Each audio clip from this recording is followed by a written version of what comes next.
Hello everyone. So in this video, we will see about the erase command. So here you can see, I just wanted to erase this object, right? So for that, I will type here command erase, enter. See, on the top erase come. So just click enter and you can just select the object and the complete object will delete. See, you can just select the object and it can delete the complete object whichever you select. See, once you select the object which you wanted to delete, just press the enter. You can just delete this object, right? Now let me make it undo. So guys, what is basic difference between trim command and this erase command?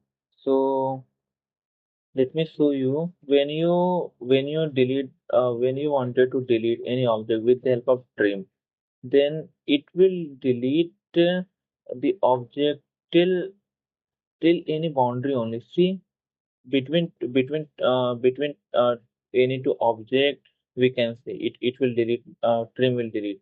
while if you delete the while if you are deleting the object with the help of erase command, then it will delete the complete object in one shot, right?